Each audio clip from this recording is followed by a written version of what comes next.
Hello and welcome into this special edition of the NASCAR K&N Pro Series Rewind Show right here on Racing News Now. As always, I'm your host, Garth Allen.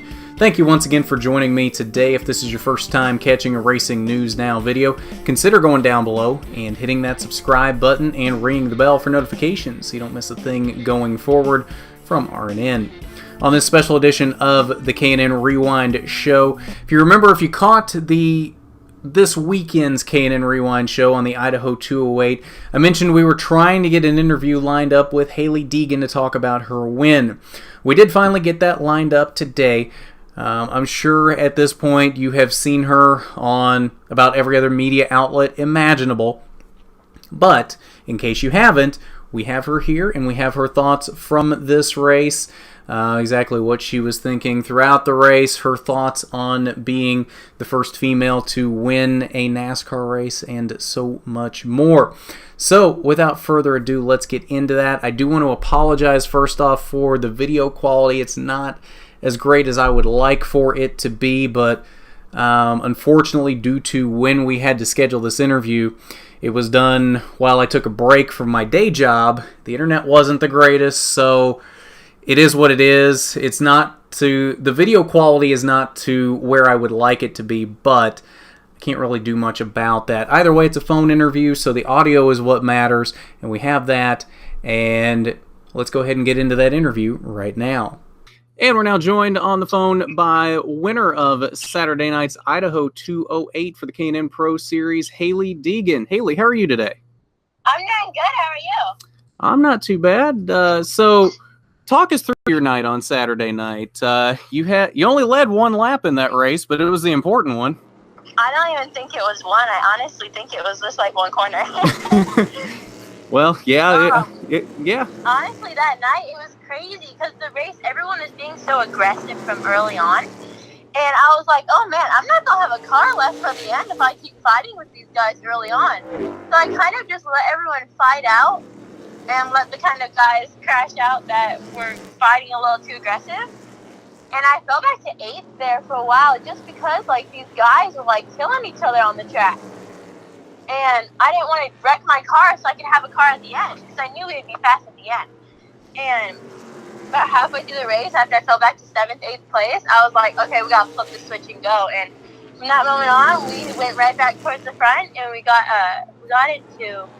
back up to 2nd. And on that last restart, I had to stay close to the leader, my teammate, and I knew I had to make the move on that final lap. So tell us about that move on that final lap. You had that the bump and run there in turn 1 on the final lap. I've seen in a few of your other appearances this week, you said you kind of had that move planned out a little bit going into that.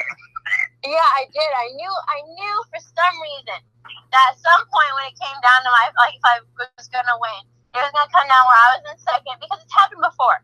And I've been in 2nd twice this season. I finished 2nd down at the pavement race in Douglas County and at the dirt track race. And I was over getting 2nd. So I was like, what do I got to do to make this win happen? You've said on some of your other appearances as well that you don't like looking at this as being the best female out there. You just want to be the best driver out there.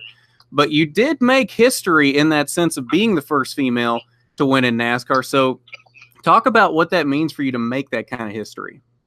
Yeah, it definitely is cool. Like, by all means, I'm not saying it's cool not being the first girl to do it. Or I don't know how long it's been since a girl's done it, or if there's girls that's ever been able to or done it before.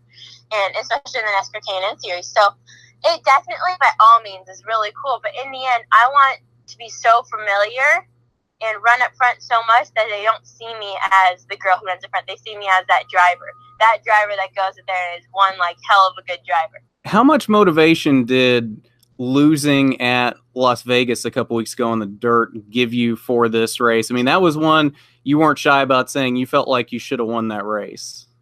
Yeah, I was bummed. I was bumming hard, and I think that it just motivated me more. After that dirt race, I was at the track every single day for hours and hours, just go-karting, practicing in my track in my house, and doing anything I could just to get laps. I knew it was going to come down to experience and how comfortable I was moving people. And I practiced that and practiced, and that's what it came down to. Definitely. Well, all right, Hailie, thanks for joining us today. It's been a pleasure talking to you, and congratulations on that first win Saturday night. Yeah, thanks for having me. And we want to thank Hailie one more time for coming on with us tonight. It was a pleasure talking to her and getting to know her a little bit. She's a very fun girl to talk to, and I'm sure this won't be the last time we talk to her, as I have a feeling this is the first of many NASCAR wins for her. So I'm sure we'll have her back here on RNN probably sooner rather than later. So we look forward to that. But that will do it for us tonight on this special edition K&N Pro Series Rewind show. Man, I can't talk tonight. Anyway, lots coming up for you this weekend here on RNN.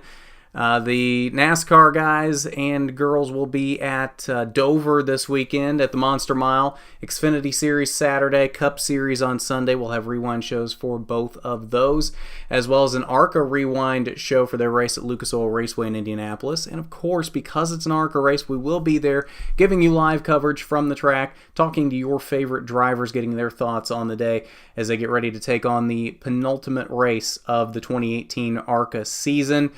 Lots of great storylines headed into this one. If we're not talking to your favorite drivers, if they're not someone that we have talked to in the past, let us know. We will seek them out and get their thoughts on the weekend from IRP. We are not opposed to talking to anyone that we don't usually talk to at these ARCA races, but you got to let us know. If we're not talking to somebody that you want to hear from, let us know. We are open to talking to just about anybody. So let us know, and we will definitely find them for you.